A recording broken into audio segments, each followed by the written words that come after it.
Whenever the laws of any state are broken, a duly authorized organization swings into action. It may be called the state police, state troopers, militia, the rangers, or the highway patrol. These are the stories of the men whose training, skill, and courage have enforced and preserved our state laws.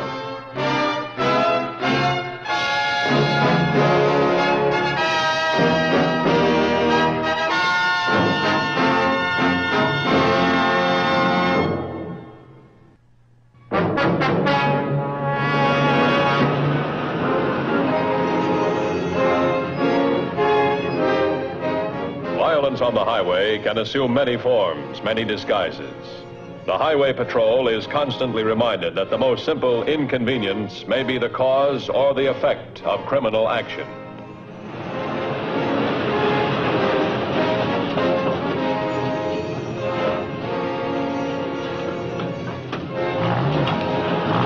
So there are no new crimes in the book, just new variations on the old ideas, and new criminals to try them out.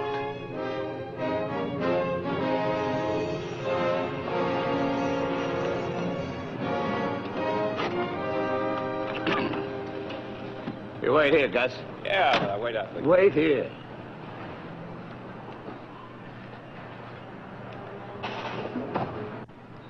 More trouble, Mr. Holly? Yep. Oh, hi, Masterson. Might have known you would show up today. I understood you were having another run of bad luck. So naturally, here you are again, hovering around like a buzzard. Excuse me. Oh, no, you've got it all wrong, Mr. Holly. A buzzard thrives on misfortune. My plan is designed to prevent it. I'm sorry, Masterson. I told you last week I had all the insurance I could afford. But I'm not selling insurance. Well, whatever it is you call it. Transportation maintenance service. It even sounds expensive. It's a lot less expensive than those breakdowns you've been having. You let me worry about that. Mr. Holly, how much does it cost you for your breakdowns and delayed runs, spoiled cargoes, and unhappy customers? All right, so I can't afford those expenses, but neither can you. Why, you'd go broke paying off on my bum luck. Now, Mr. Holly, if I were selling insurance, I'd agree. But I'm selling a service, a transportation maintenance service that guarantees to keep your trucks running. You mean to tell me your mechanics are better than mine? Mr. Holly, the best mechanics in the world can make mistakes. Now, let's face it, you've been suffering from a lot of mistakes lately. So? So, if your mechanics make mistakes, you lose money. If my mechanic makes a mistake and is working for you, then my company pays you every penny of your financial loss. Think it over. Of course, if you feel that it's too expensive, well... Just a minute, Masterson. Yes? I couldn't afford to pay another mechanic's salary. Not just now, anyway. No. All you have to do is pay the premium for the service. I pay the mechanic to supervise your shop and check every piece of equipment that's put out on the road. My mechanics do that. And? Your deal's too good. I still think there's a catch somewhere. You're a hard man to convince. Here, have one of my cards. I already have 4 of them. I have another one. Call me when you decide. Yeah. Goodbye for now. Well? You're softening up. Get in, Gus. The others never took this long. It needs a little more convincing. We've been too easy on him. A stubborn guy like that needs more than flat tires and leaky gas tanks. Get in, will you, Gus? Okay.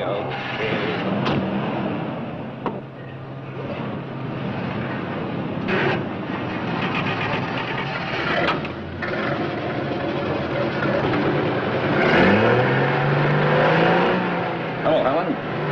Just a minute. Hey, Freddie, hold it up a minute, will you? Helen, get me George Morton at the Truckers Association. Yes, Hawley, I know about the load you lost on the highway, but you can't blame that on Masterson. As far as the Trucking Association's concerned, he's running a perfectly legal business. What? What kind of evidence? Well, yes, might be a good idea. Yeah, I'll call you back. Right. Miss Johnson, get me the Highway Patrol. I want to speak to Dan Matthews. This is how we do it, Mr. Matthew. 4 strands of rope. Any one of them strong enough to keep a load on the tailgate. Now, the load that hit the highway was tied on exactly like this. You say that all 4 strands broke? Yeah, I can understand one of them breaking, maybe even 2. But all 4 at once. There are never any major breakdowns. Just ropes breaking, no water in the batteries, gas leaking. I've been with the Trucking Association a long time, Dan. Things like that just don't happen regularly. I might be willing to say it could happen by accident, but coming after all those other breakdowns, the flat tires, the leaky radiators, and broken accelerator cables, and then this Masterson guy popping up to sell that maintenance service, I don't know. Looks like the old protection game to me. The report from the Trucking Association says he runs a legitimate business. Well, we investigated as far as we could, Dan. The truckers that have signed up with him claim he's living up to all his promises. What promises? To cut down the number of accidents on the road or cover the financial loss. In other words, they have breakdowns till they sign up, then the breakdowns stop, is that it? Of course, that's what they're paying him for. Dan, we realize we have no definite evidence. A leaky gas tank can set a highway on fire. A blowout can send a truck out of control and kill a lot of people. The clutch slips today, the brakes don't hold tomorrow, then we have a mass funeral for the victims. Oh, there's no evidence that these breakdowns are premeditated. Let's find out fast. What do we do first, Mr. Matthews? These the ropes that broke? Yeah, all 4 of them. Oh, we'll start with these. The first shred of evidence was found on the ends of the ropes. They had been made to look frayed and worn to the naked eye, but the microscope revealed definite evidence of knife cuts. Obviously, this so-called accident had been planned in advance. In view of these facts, a complete check was run on Masterson's operation. His business background was found to be above reproach. Nevertheless, a day and night watch was maintained on the activities of Masterson and his assistant, Gus Montana. With the help of the Trucking Association, a timetable was compiled of all the breakdowns that had occurred since Masterson's appearance. It was discovered that the breakdowns would be confined to one area for a few months, then they'd shift to another area, then another.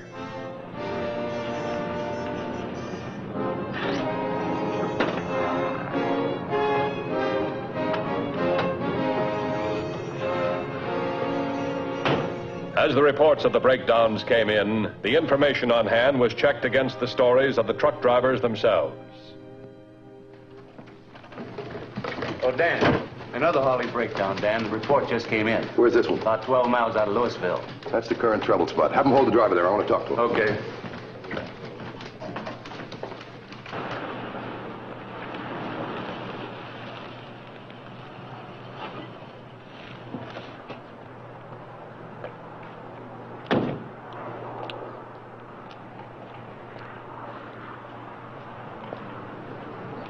Hi. I'm Matthews, Highway Patrol. You need any help? No, thanks, officer. One of your boys stopped by and told me to wait here.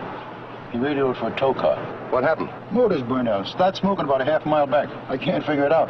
Did you stop any place before this happened, I mean? Well, I stopped for lunch a half hour ago, so. Where? At the Walnut Cafe, about 2 miles back up the road.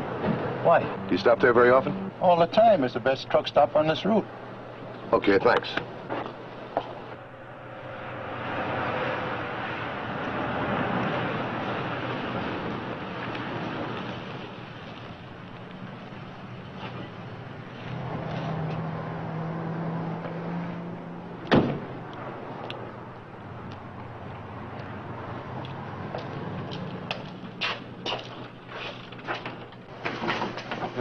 Thank you.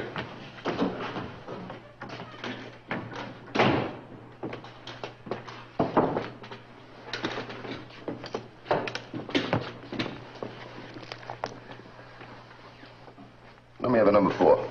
Tomatoes are pretty warm. Refrigerator's on the blink. It's a good thing I got a dishwasher that knows something about motors. As soon as I get that refrigerator paid for, it goes haywire. Let's give it. Give me something cold to drink.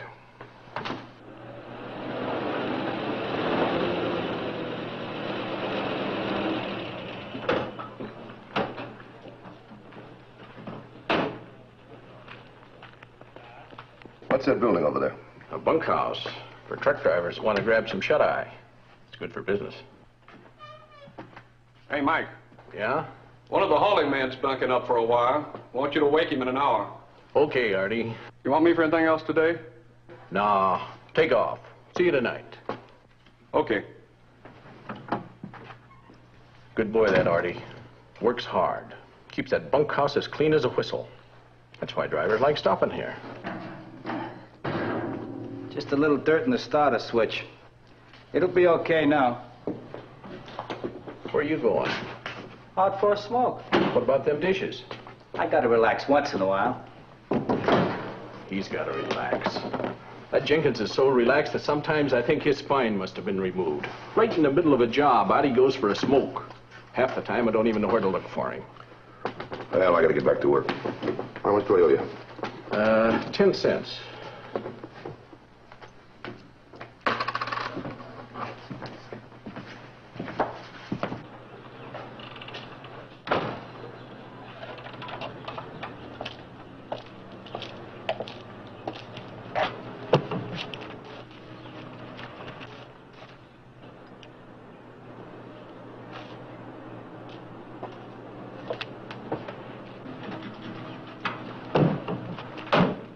I think we struck pay dirt out here at the Walnut Cafe. The dishwasher, his name's Jenkins. I'll stall out here till you can send a man out. No. Don't pick him up, just tail him. Now, in case I'm wrong about Jenkins, check the other personnel out here. One is Mike, he's the owner, and Artie, the handyman. They might be our link to Masterson. I don't like this, Artie. I don't like it a bit. Business is business. Suppose I don't give you this money. I told you. I go to the cops. That landing you and Jenkins right in the jail. For malicious mischief? You don't think I'd mind that, do you, Mr. Masterson? You know something? Maybe you're right. Sometimes it's a good business to protect one investment with another. Yeah. Maybe you deserve a bonus, Artie. When I have to work like a bum, sweeping out a greasy spoon cafe and making up beds in a bunkhouse, I expect to be paid like a gentleman. Besides, the cost of living's gone up. We'll discuss the economic situation some other time, Artie. Get out.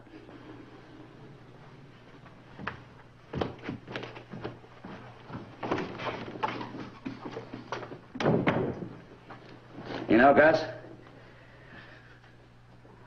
I think that Artie's troubled with the cost of living.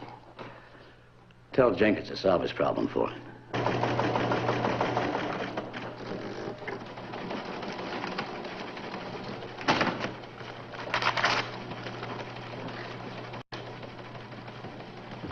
Hey, Dan, take a look at this. What is it, Jenkins? No, it's a rundown on that handyman's activities so far today. Left Cafe 9:20 this morning. 5 the office building, 790 South Webster, 9:50. Left office building, 10:25, returned to Cafe. That's all? Take another look. That building there. 790 South Webster. Wait a minute. 790, that's Masterson's address. It's 1:30 now. He hasn't left the cafe yet. Let's bring him in.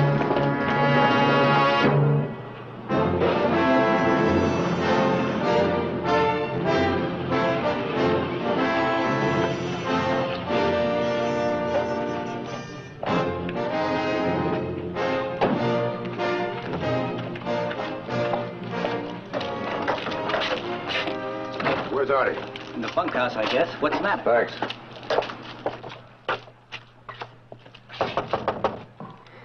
Artie, you in there?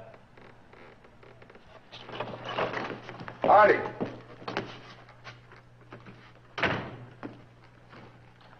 All right, come on, Artie, wake up.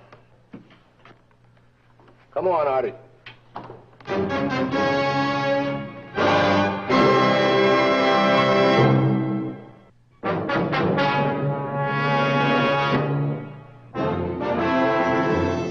It began as a series of truck breakdowns, premeditated and prearranged, a new variation on the old protection racket. But now it had become the oldest crime of all, murder. The murder weapon was a jackhandle from the victim's own car, but the lab found no fingerprints that could be identified with the crime. An examination of the victim's personal belongings revealed no new evidence, no motives to help establish the guilt, no new suspects. Mike, the owner of the cafe, swore he hadn't left the counter between 11 and 1:30, and customers verified his story. Jenkins, the dishwasher, admitted he had left the cafe during that time, but he claimed he had not gone to the bunkhouse. There were no witnesses to prove or disprove his statement, and not enough evidence to link him to the crime. Somehow, Artie's visit to Masterson had something to do with the murder, but so far there was no way to prove it. The reports from the officers tailing Masterson verified everything he had to say. But the reports on Gus Montana's activities were a bit more revealing. Yeah, Artie was a friend of mine. We both work for Mr. Masterson upstate. What kind of work? Checking insurance claims on trucks mostly. I'm pretty good at mechanical stuff. So is Artie. What kind of work do you do now? Well, I'm sort of an inspector. You see, Mr. Masterson has these mechanics working for the truckers, you know. And my job is checking up on them, inspecting the work they do. Okay, that's all. That's all? Yeah, that's all. Oh, okay, if that's all.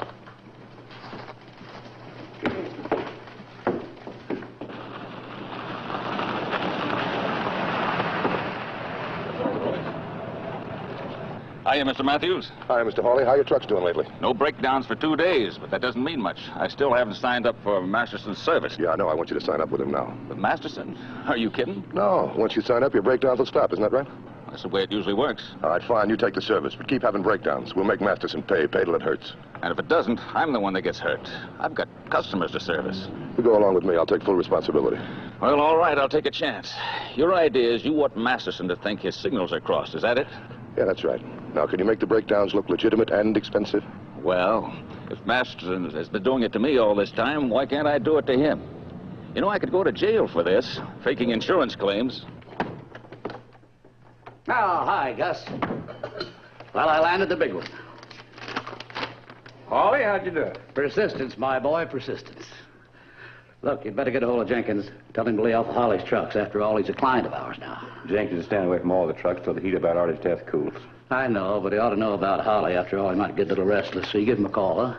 Now. Look, Mr. Masterson, the cops might be able to trace the call. All right, then send him a note. You've got his post office box number.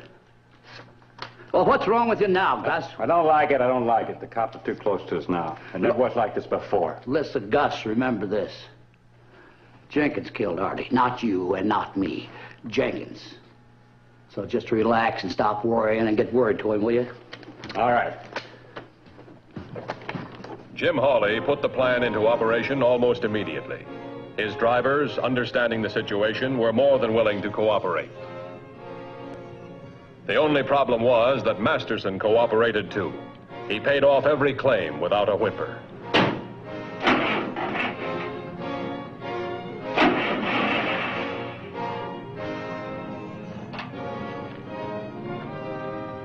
What'd you find, Gus? Not a thing. The mechanic claimed he checked that load before he sent it out, and I can't see anything wrong with it now. I told you the driver fixed it. There was a short in the starter motor. Where'd he discover it? At the Walnut Cafe. The driver stopped for a bite to eat, and when he got back in the cab, the truck wouldn't start. It was laid up for about 5 hours. I'm afraid this is going to cost your company a pretty penny, Masterson. It's all part of our service. Looks like my streak of bum luck hasn't run out yet. Just send your report in, Mr. Hawley. We'll see that you get your check immediately. Okay, fine.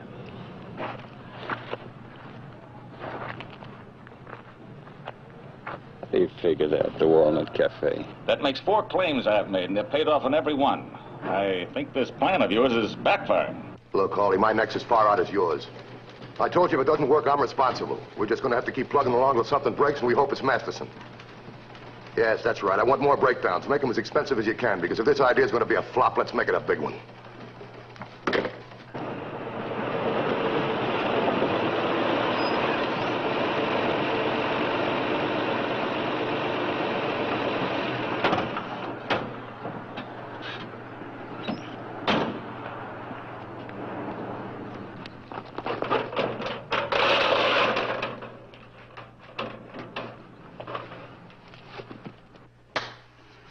Do you really think Jenkins is trying to cross us up?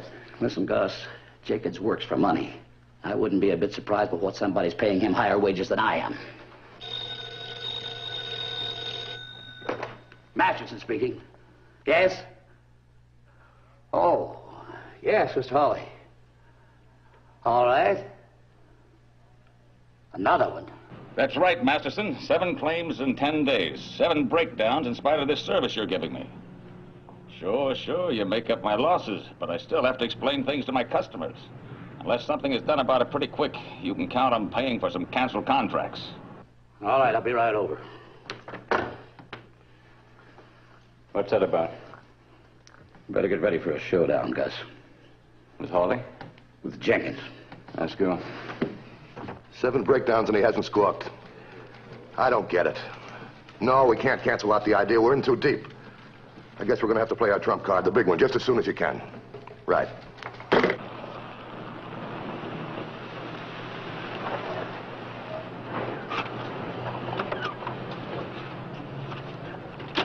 Glad you could make it, Matheson. I think I found the answer to those breakdowns I've been having. Yeah? One of my men spent the night at the Walnut Cafe bunkhouse, and he woke this morning a little earlier than he planned. When he went out to the truck, he saw somebody leaning over the gas tank. Looked like he was up to no good.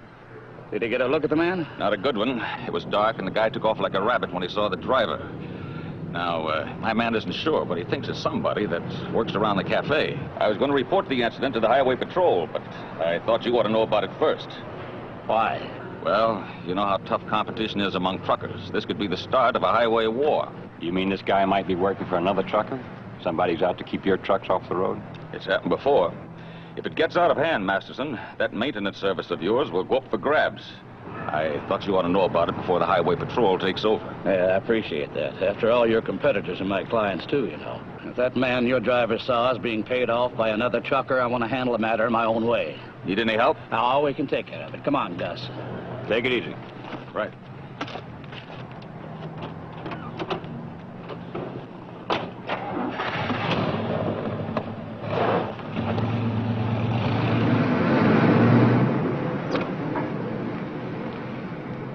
Hello, Helen. Get me the Highway Patrol, will you, please? Okay, Mr. Hawley, looks like things are going to work out for us. Dan. Yeah? 3264 just called in. Masterson is headed toward the Walnut Cafe. Tell him to stay with Masterson. Alert all cars in the Louisville area to stand by for instructions. Come on, let's get out there.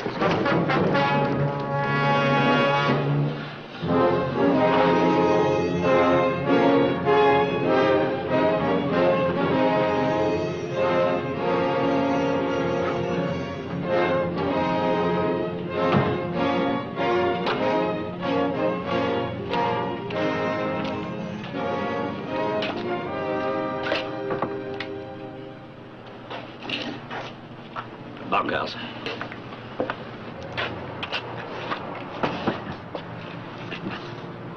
Look, no rough stuff. At least not here. It won't be too rough. Just as a precaution. You know how enthusiastic you get sometimes. Come on.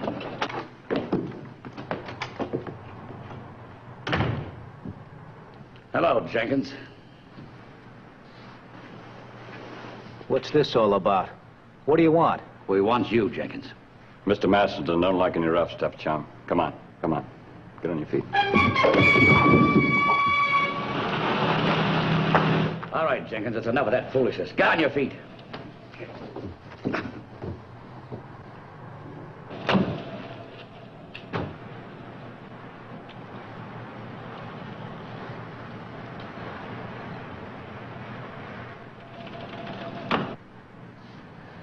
Something wrong? It's all right. Here, you take this. Whatever you do, don't leave this bunkhouse. What are you gonna do? Just let me take care of it my own way.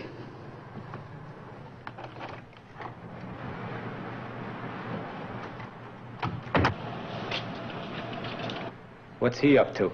Relax. Don't get yourself in an uproar. What do you think you're doing? Maybe you ought to take a look, too. Go ahead, see for yourself. Looks like I'm going to have you for company, this little sellout. Go ahead, look for yourself. You stay right there.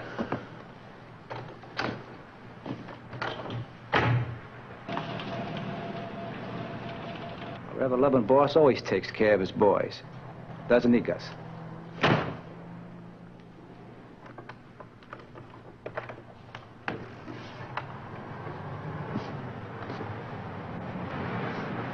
First he fixes a murder rap on me. Now he's fixing you, too. He's got us all framed and ready to hang. Right, Gus? Ready to hang. You and me. You can only hang once.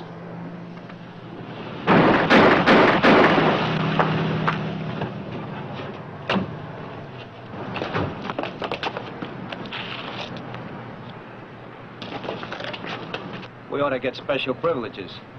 Gus just saved the state some money. That gives us more to use on you two. Take them in. Get an ambulance and a doctor here right away. This is one kind of a breakdown his insurance didn't cover.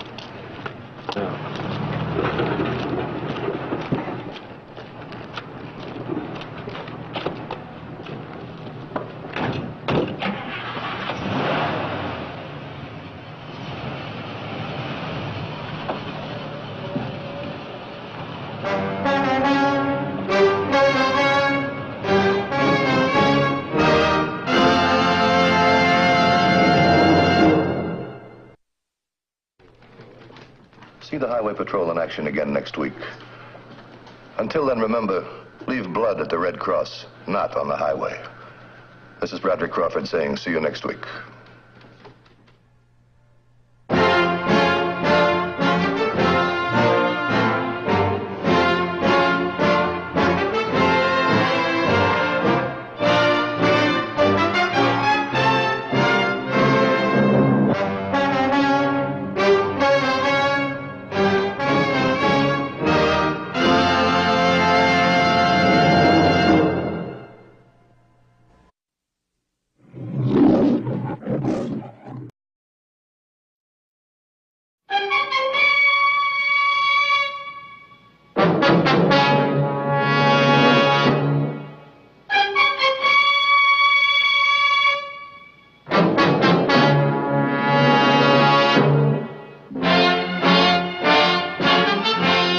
Whenever the laws of any state are broken, a duly authorized organization swings into action.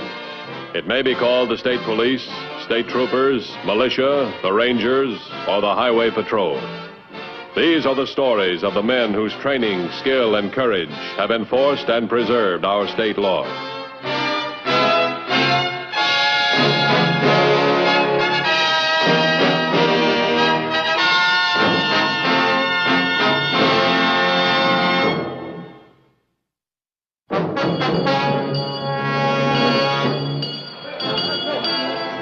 Christmas time, the holiday season, a time of merry confusion and festive excitement, long shopping lines and short tempers. Stores are crowded, offices close early, highways become congested with drivers on shopping sprees and families traveling to be with friends and relatives. This Christmas, like any Christmas, the Highway Patrol went to extra lengths to curb traffic accidents and prevent holiday tragedies. But unfortunately, all tragedies cannot be prevented with traffic controls. Laura? I'm home. Laura? Julie? Where is everyone? Julie?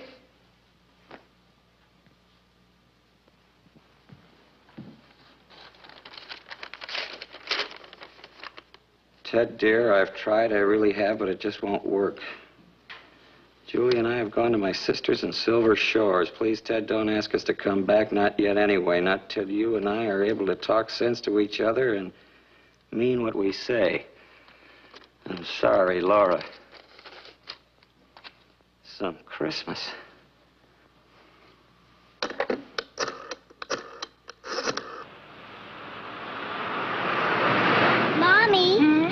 Be able to find us if we're not home. We'll put Aunt Sue's address on the letter, Julie. Will he bring me a real live dog? Let's hope so. You'll be sure and tell him about it in your letter. I know all about that, Sue, but when did Laura talk to you? Well, then she couldn't have left here very long ago. She didn't expect to drive all night with Julie in the car, did she? Oh, I see. Well, she didn't say which motel she was stopping at, did she?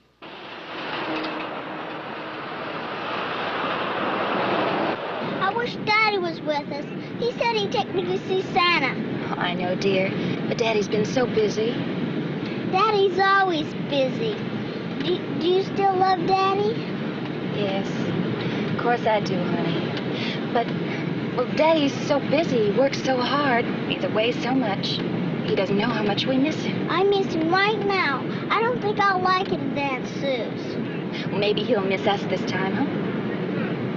No, I'm not sure what I'm going to do. Now, don't tell her anything. Just forget I even called. Yeah. Yeah, thanks, Sue. Right. Goodbye.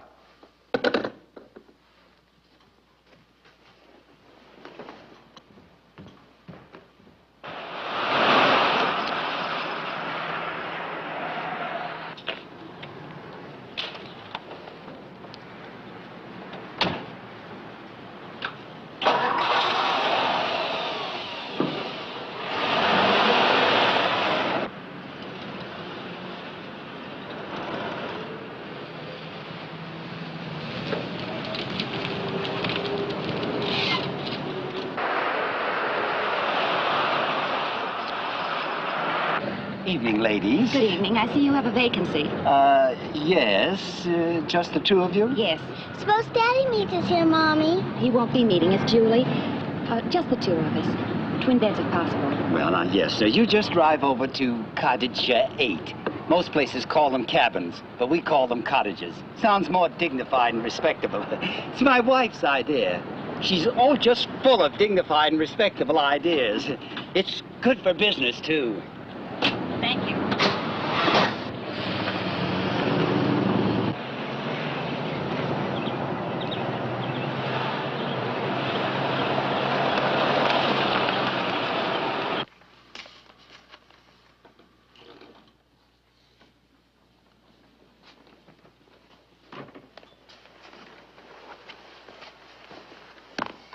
Mommy, if we can go see Santa, we'd be sure he'd get my list. We'll mail it first thing in the morning, special delivery. He'll be sure to get it in time for Christmas, okay? Now you stop your fretting and go to sleep. It isn't even dark out. Well, it will be dark the minute you shut your eyes. You try it. Now you go right to sleep so we can get an early start in the morning, hmm? Because we've got a long drive ahead of us. Good night, dear. Night, Mom.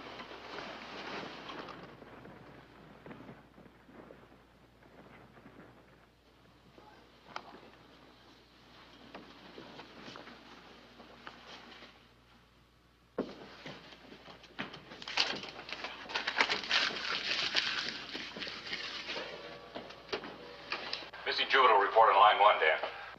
Okay, thanks. Matthews, go ahead. So a kid is lost. What about this? Christmas time, they get lost all the time in department stores. What's this? When?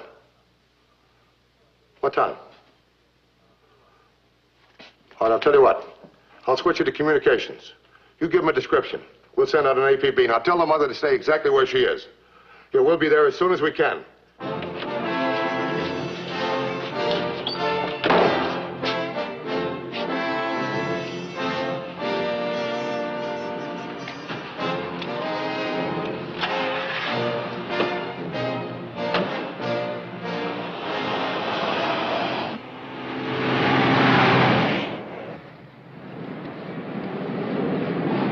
Looking for Mrs. Spade? That's right. Where is she? Right over there in Cottage 8.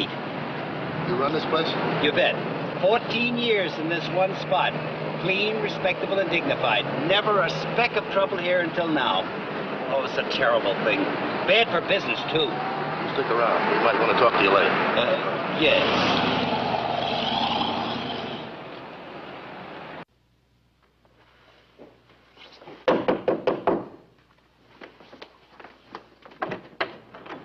Mrs. Spade? Yes. This is Sergeant Corey. I'm Dan Matthews, Highway Patrol. Come in, please come in. Is there any news about Julie? No, just a report you sent in. We want some more details. When did you find she was missing? Oh, this morning about 6 o'clock when the alarm went off. She was sleeping right here in this bed last night, and when I woke up this morning, she was gone. I don't understand it. I don't understand it at all. Yeah, I can see her clothes are still here.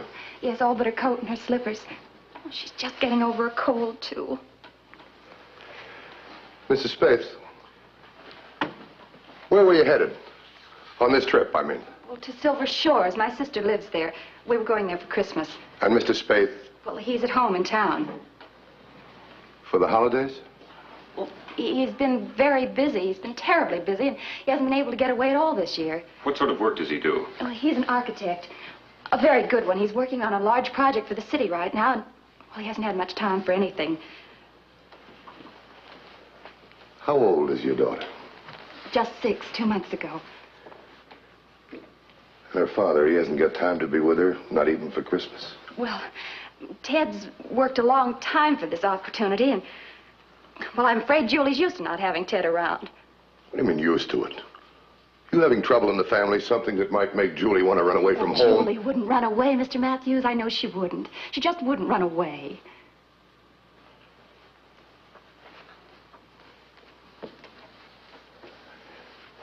Corey, call headquarters. Get a couple of lab men out here. Alert all the roadblocks. Get in touch with the sheriff's posse. We'll need them to help cover the countryside. Okay, Dan. She can't be too far away, can't you, Mr. Matthews? Well, there's a lot of open country around here, and we don't know what time she disappeared. But she's so little. A 6-year-old can't cover much ground. She might have had help. In a matter of minutes, the area around the motel was checked thoroughly for physical evidence. While the holiday road checks were ordered to examine all cars and hold any suspicious characters, the search party was organized.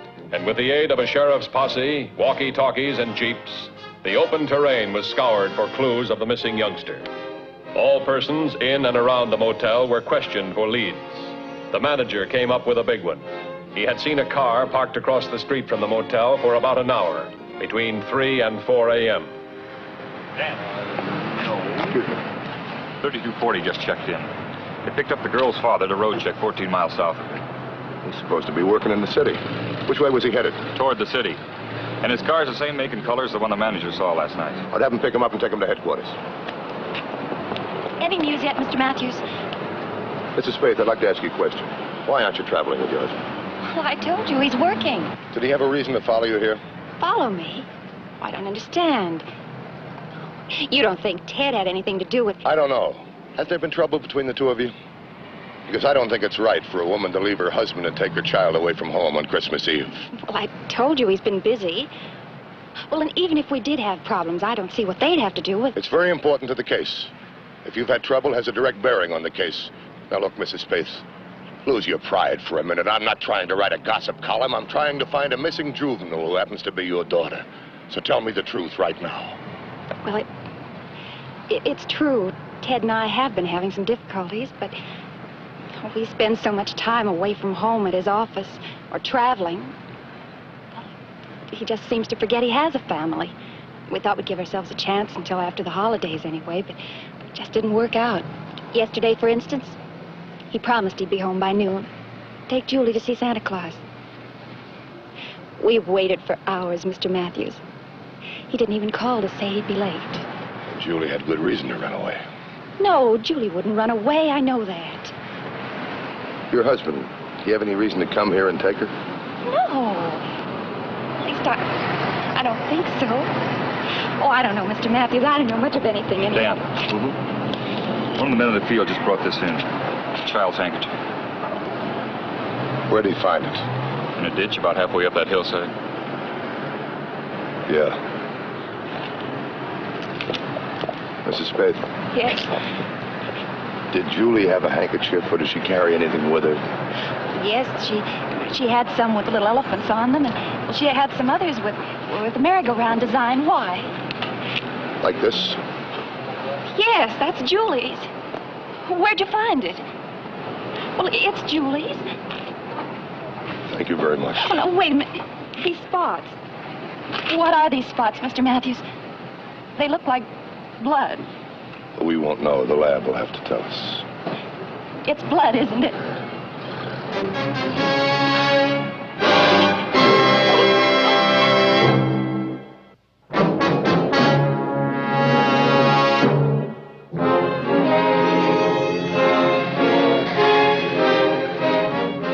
One day before Christmas, but no carols were being sung at the Brentwood Motel, for Julie Spaeth was still missing. And so far, only one clue had been found, a child's handkerchief, trimmed with fairy tale decorations and blood. The patrol car took the handkerchief to the crime lab to be analyzed. At Highway Patrol headquarters, the missing girl's father was being held for questioning.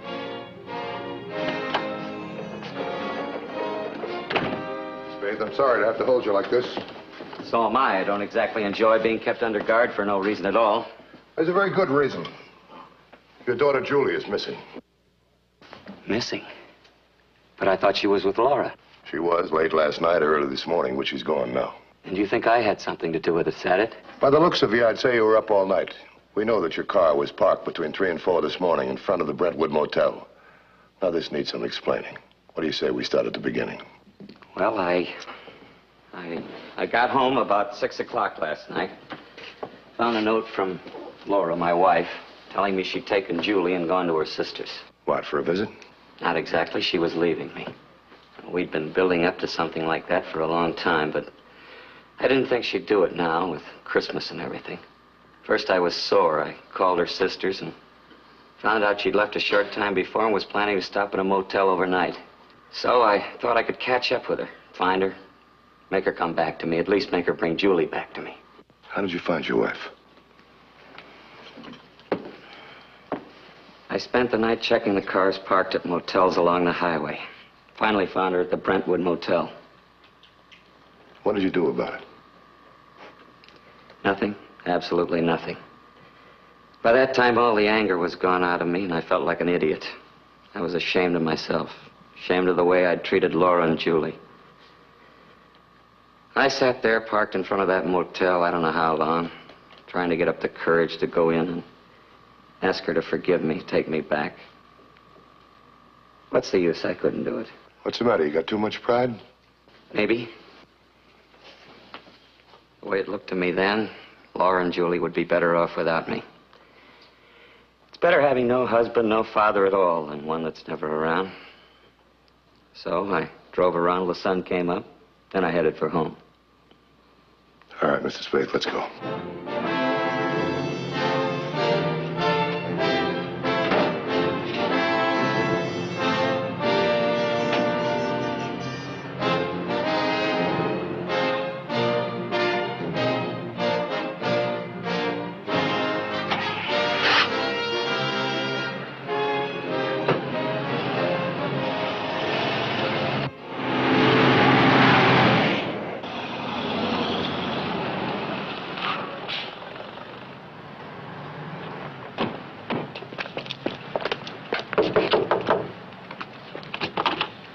Matthews, is there any word about it? Hello, Ted. Hi, Laura. You all right? Is there any word about that handkerchief, Mr. Matthews? Any word about Julie? Nothing yet. We're doing everything we can. What's this all about anyway, Laura? Did Julie run away or what? I wish I could make some sense out of it, Ted. I can't. All I know is if I hadn't been such a little fool and run away, all of this wouldn't have happened.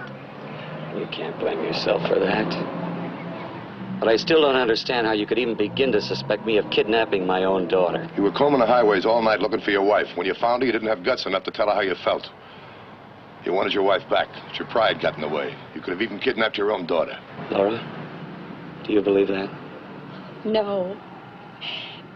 But I would like to believe what Mr. Matthews just said about you hunting for me, wanting me back again. Is that true, Ted? Dan. The lab report's in on that handkerchief. It's blood, all right. Dog blood. Dog blood? On Julie's handkerchief? That's right. The lab checked it through twice to be sure. It's funny. That's all she's been talking about this Christmas. A dog. A real live dog. Check the dog pound, see if any strays are around. Maybe Julie decided to adopt one. I'll call him. Mrs. Spade, Julie see a dog around here last night? No. The only dog she cared about was the one Santa was going to bring her. Yeah. I was supposed to take her to see Santa Claus yesterday so she could ask for the dog she wanted. But you didn't take her? No. Same old routine. My drawing board became more important than my family. She had a letter, all about the dog, ready to mail to Santa Claus. Was it mailed? No, it's inside on the... It was right here, so she wouldn't forget it this morning. Now it's gone. She could have gone out early this morning to mail it and gotten lost. Oh, it didn't have a stamp. Julie knew that. She could have delivered it herself personally, you know. Santa Claus? Now, look. She's 6 years old. She believes in Santa Claus. She wants a dog. What would you do?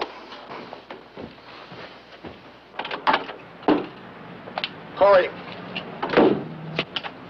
How far is Twin Lakes from here? 4 or 5 miles. All right, get some members of the search party together. I think Santa Claus is our man. Send. Get them together, will you? Mr. Matthews. What? Is there anything I can do to help? I feel sort of useless. You stay here with your wife. But I feel that I'm to blame for this. If there was something I could do to help find Julie... You stay right here. By the way, if you see Santa Claus, tell him I'm looking for him. Unfortunately, Santa Claus was in many places at once on Christmas Eve, but no clue to the whereabouts of Julie Spaeth could be found. Thanks very much. Merry Christmas.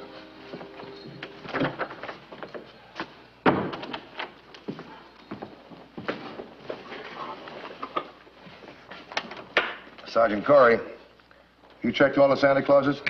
Hard to say, Dan. The Men are still out rounding them up. All right, bring a car around. One of these Santas got to be the real thing. What did you say? I said bring a car around.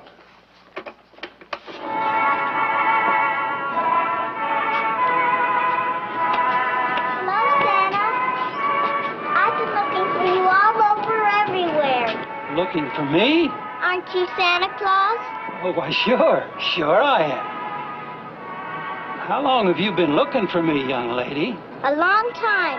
I found this puppy, but I had an awful time finding you. Can you fix his foot for him? Well, why have you been looking for me? I had to bring you my letter, didn't I? Oh, It hurts. what? His foot. Well, come on, let's go inside.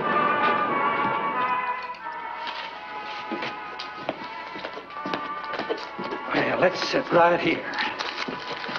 There's your doggy.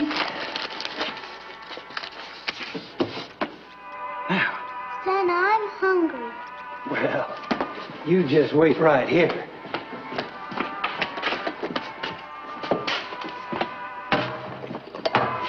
What's your name, young lady? Julie. You like soup, Julie? Sometimes. Well, I'll bet you'll like this soup. Yes, sir, this is good soup. Give some to the doggy. Yeah. You know, my mother made that soup. Thank you. I didn't know you had a mother. I certainly do. My mother's a sergeant. A what? A sergeant. She makes all the soup here at the mission. It's good. Now, tell me about your mother. Does she know where you are? Where is your mother? Mommy's at the motel, I guess. And I guess Daddy's at home or at his office. He's always at his office. Santa, I know just what I want for Christmas. You do? Mommy and Daddy together. Well, how can I fix that when I don't even know where you live? You don't know? You forgot? Well, I mean... Santa Claus should know where little boys and girls live, but you forgot where I live. Cause I live so many places and no place at all. Forgot? Me? Who says I forgot? Why, all I have to do is call my office and ask my assistant to read your address from my record book. Now, you just wait right here, honey. I'll be right back. I gotta get some change.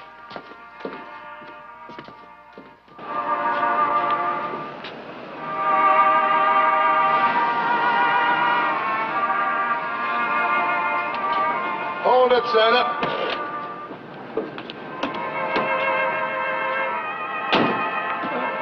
Are you a police officer? Highway Patrol. I'd like to ask you some questions. Well, I'd like to ask you some questions. I was just on my way to call you. I've had a little girl on my hands for... Where is she? Inside. Looks like she's lost or something. What's her name? She says it's Julie. I've been trying to find out where she lives. Finally, I thought I'd better call you people. We've been looking for her since 7 o'clock this morning. Why didn't you call sooner? She just got here. But she's all yours now. I'd like to have you come along with us. What for? I haven't done anything wrong. Yeah, I know that. But this is Christmas Eve, and I'm Santa Claus. I got a big job to do. This is part of it. Do you mind?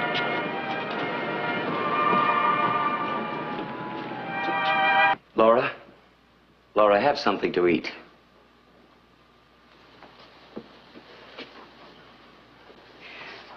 Ted, I'm so glad you're here. I don't think I could have lasted it this long alone. You're not going to be alone anymore.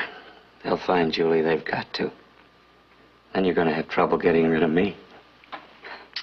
Sounds good. Too good, Ted. You just can't give up your work. No, and I can't give you up either. We'll figure it out. We have to. If only we knew about Julie, if she's all right or...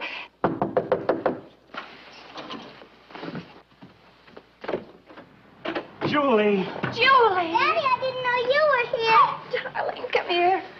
Well, I guess I better be going. Lots more to do tonight. Lots to do. Lots to do. Mommy, can't Santa stay with us? His mother's a sergeant. Oh, of course he can, darling. He can stay with us forever and ever and ever if he wants to. Now, don't you go running away again, young lady. You stay right here and take care of your mom and daddy. I won't run away again, Santa. Not now, not ever. Good. Then I guess I can go now. Hey, wait a minute. How'd all this happen? Who are you anyway? Who am I?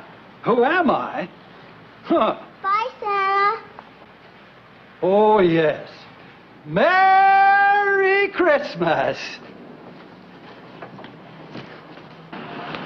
How'd that sound, huh? Oh, that was fine. Come on, get in. I'll drive you back to town. No, thanks. I've got my own means of transportation. Okay.